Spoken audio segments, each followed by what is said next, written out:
இன்றைக்கி நம்ம French fries போட போகிறோம். அதுக்காக உருளைக்கிழங்கு நான் வந்து 3 உருளைக்கிழங்கு எடுத்துக்கினேன். இது நல்லா எப்படி கொச்சி வருது பாருங்கள். போட்டு பரப்பி தனித்தனியாக வச்சுருங்க. ஒன்று மேலே ஒன்றும் இல்லாமல் மொறு மொறு மொறு மொறுன்னு ஃப்ரெஞ்சு ஃப்ரைஸ் தான் வேணும்ன்ட்டு அடம்பிடிப்பாங்க. தோல் சீவுன 3 உருளைக்கிழங்கை எடுத்துக்கிறோம். கட் பண்ணிக்கலாம் நம்ம இப்போ.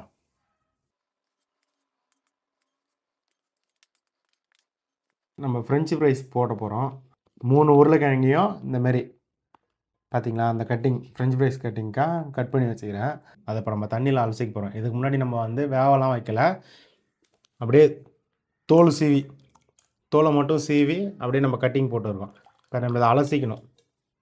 நல்லா ஃபுல்லாக அலசிக்கணும். நல்லா 2-3 வாட்டி, 2 வாட்டி அலசிட்டு அதுக்கப்புறம் உப்பு போட்டு அந்த தண்ணியில் அலசணும்.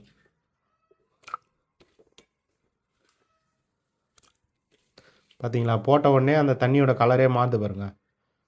கலர் கொஞ்சம் பியூராக ஒயிட் கலரில் இருக்க வரைக்கும் நல்லா நம்ம அலசணும்.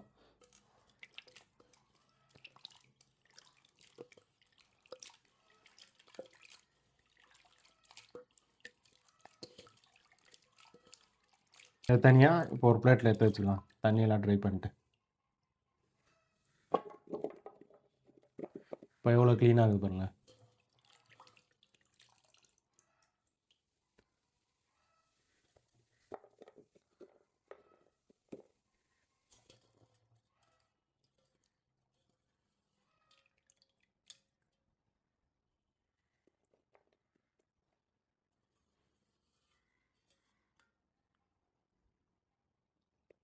அதுக்கப்புறம் உப்பு போட்டு அலசிக்கலாம்.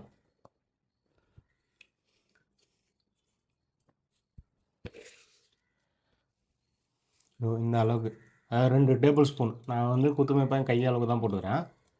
டேபிள் ஸ்பூன் அளவுக்கு உப்பை போட்டு திருப்பி அதில் இன்னொரு வாட்டி ஃபர்ஸ்ட்லேருந்து இதை அப்படியே போட்டு வாஷ் பண்ணணும்.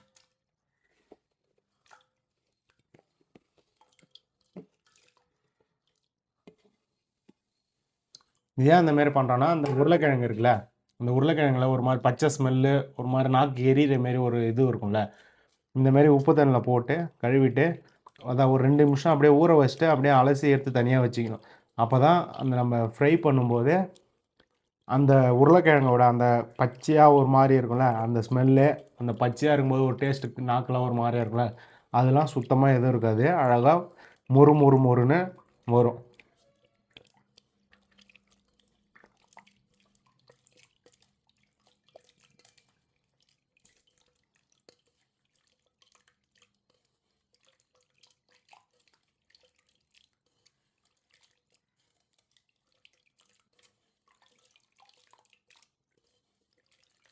ஒரு 5 நிமிஷம் அப்படியே ஊறட்டும். இப்படி ஊறினா தான் அந்த உப்பு உள்ளே போயிட்டு அந்த உருளைக்கிழங்கோட அந்த பச்சையோட தன்மையை ஃபுல்லாக நீக்கிடும். இது உப்பு தண்ணியில் ஊறி 5 நிமிஷம் ஆயிடுத்து. இப்போ நம்ம இதை வந்து ஒரு பிளேட்டுக்கு மாற்றிக்கலாம். தண்ணி ஊறி ட்ரை பண்ணிட்டு அந்தமாரி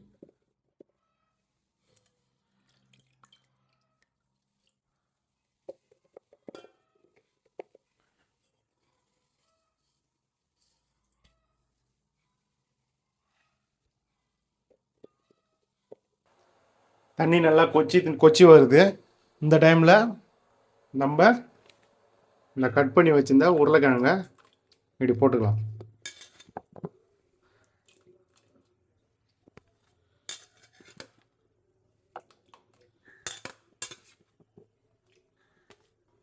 இப்போ என்னன்னா, நம்ம தண்ணி வந்து உப்பு தண்ணியில் வாஷ் பண்ணிட்டோம். அதை திருப்பி கொதிக்க வைக்கிறது இல்லை, அதில் போடும்போதும் உப்பு போடணும். அப்போ தான் அந்த சால்ட்டோட அந்த ஃப்ளேவரு உருளைக்கிழங்கு உள்ளே நல்லா இறங்கும். எப்படி கொச்சி வருது பாருங்கள்.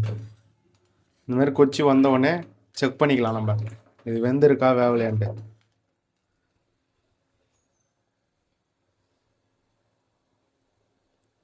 இன்னும் வேவலை.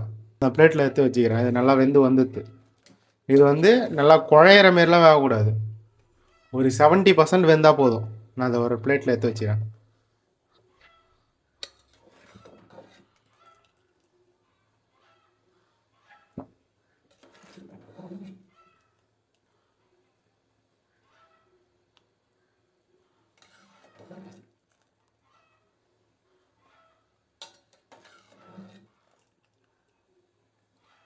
இந்தமாரி ஒரு கிளாத்தில், காட்டன் கிளாத்தில் எடுத்து வச்சிட்டிங்கன்னா ஃபேனை போட்டு விட்டோன்னா ஃபேன் மூலயமா கொஞ்சம் வாட்டர் ஆகிடும், இந்த காட்டன் கொஞ்சம் ஈர்த்துக்கும்.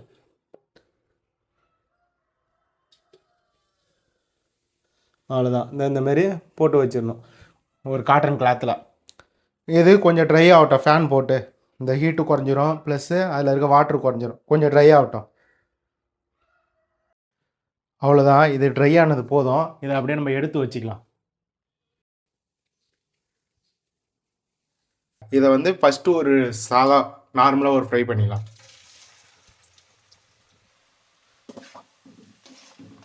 ஃப்ரெஞ்சு ஃப்ரைஸு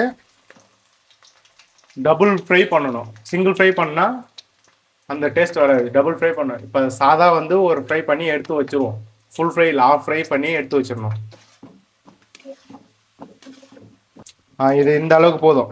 பார்த்தீங்களா ஃப்ரை ஆனது இந்த அளவுக்கு இருக்குன்னு, இந்த அளவுக்கு போதும். இதை வந்து அப்படியே ஒரு பிளேட்டில் மாற்றிக்கலாம்.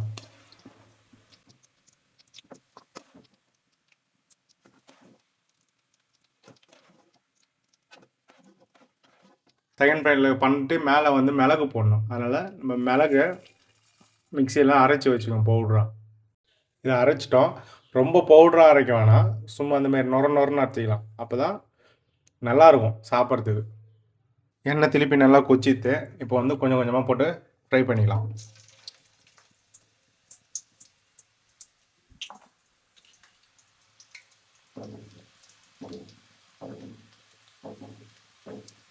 பார்த்தீங்களா எவ்வளோ அழகாக புரியுதுன்ட்டு.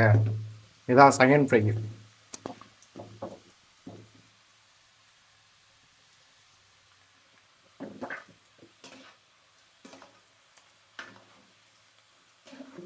தெரியுதா செகண்ட் புரியும் போது எப்படி இதுன்ட்டு?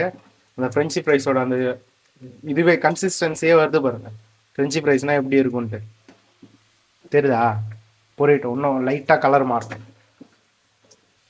ரொம்ப தீச்சிருவானா, லைட்டாக கலர் மாறணும். பாருங்கள், ஃபஸ்ட்டு இருந்ததுக்கும் இப்போ இருந்ததுக்கும் காட்டுறேன் இருங்க இன்னும் நல்லா. இது ஃபஸ்ட்டு ஃப்ரை, இது ஃபஸ்ட்டு ஃப்ரையு, இது வந்து இப்போ ரெண்டாவது ஃப்ரை. இப்போ நான் சொன்னது எதனால் செகண்ட் ஃப்ரை பண்ணணும்னு சொன்னோன்னு தெரியுதா? அதனால தான். இது போதும், கலர் கரெக்டாக வந்துட்டு பாருங்கள். ரொம்பவும் வெள்ளையாக இல்லாமல் ரொம்பவும் அந்த கோல்டன் இல்லாமல் சூப்பராக வந்துட்டு பாருங்கள். இந்த டைமில் எடுத்துக்கலாம்.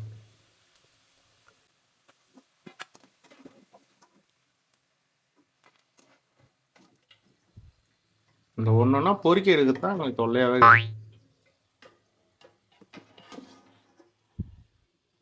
பார்த்தீங்களா எப்படி இருக்குதுன்ட்டு?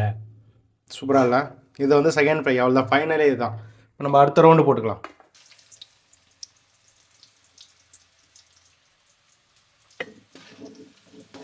நல்லா கலர் பொரிஞ்சு நல்லா வந்து பாருங்க, சூப்பராக. அவ்வளோதான், இது வந்து நல்லா பொரிஞ்சு வந்துட்டு இதை எடுத்துக்கலாம்.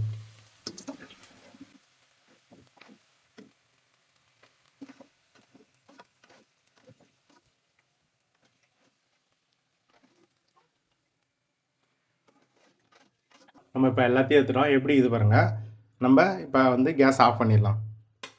அவ்வளோதான், ஃப்ரெஞ்சு ஃப்ரைஸ் ரெடி ஆகிட்டு. இதுக்கு மேலே லைட்டாக அந்த காரப்பொடி மாரி இருக்குல்ல, அது லைட்டாக போட்டுக்கலாம். சும்மா ஃப்ளேவருக்கு தான், வேறு ரொம்பலாம் இல்லை.